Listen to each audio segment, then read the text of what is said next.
Salam alaikum, aujourd'hui je vous présente la recette du gâteau napolitain. C'est à base d'une génoise à la vanille et au chocolat et recouvert d'un glaçage sucré. Voyons ensemble les étapes de cette recette. Bismillah, on commence par placer les jaunes d'œufs, le sucre granulé et de la crème fraîche ou bien du fromage frais dans la cuve du robot. Fouettez pendant environ 2 à 3 minutes afin de blanchir les œufs.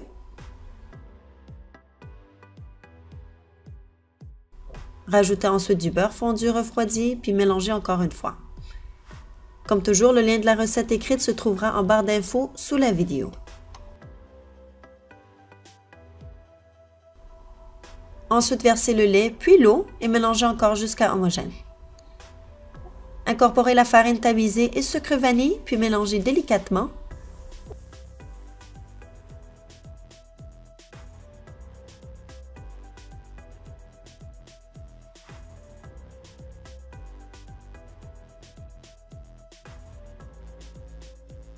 Ensuite, faites monter des blancs d'œufs en neige, puis incorporez au premier mélange en 2 ou 3 coups.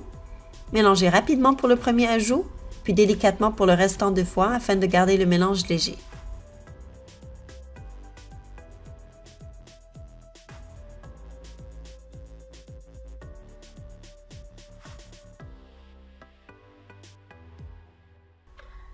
Séparez le mélange en deux. Réservez le 2/3 pour le gâteau vanille, puis rajoutez de la poudre de cacao tamisée au tiers restant.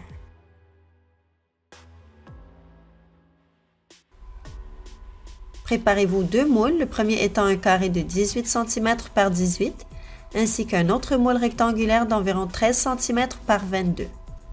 C'est difficile d'avoir un moule exactement de la même taille dont vous avez besoin, donc j'ai dû utiliser du papier sulfurisé pour former le gâteau rectangulaire, et j'ai placé des emporte-pièces pour retenir le mélange. Versez ensuite le 2/3 du mélange vanille dans le moule carré, puis faites cuire au four à 180 degrés Celsius pendant environ 20 minutes.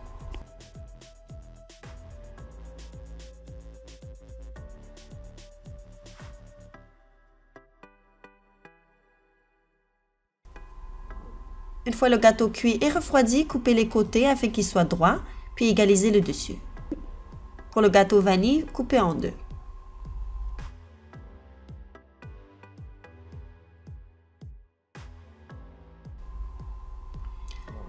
Préparez-vous d'avance du chocolat fondu avec un peu de crème entière liquide, puis commencez par étaler sur la première couche de génoise vanille.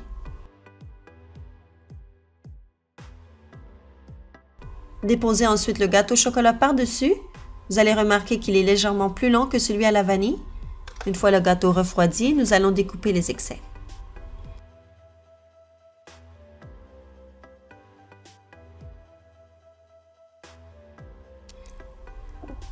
Retournez le dernier gâteau sur celui au chocolat et emballez d'une pellicule en plastique puis réfrigérez environ 30 minutes à 1 heure.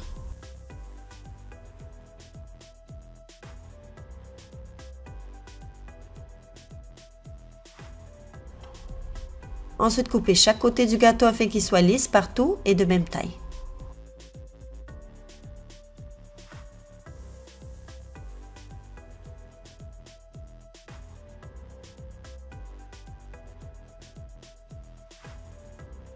Préparez-vous un glaçage très simple en mélangeant ensemble le sucre glace avec 1 ou 2 cuillerées de lait, bien mélangé pour obtenir un glaçage épais.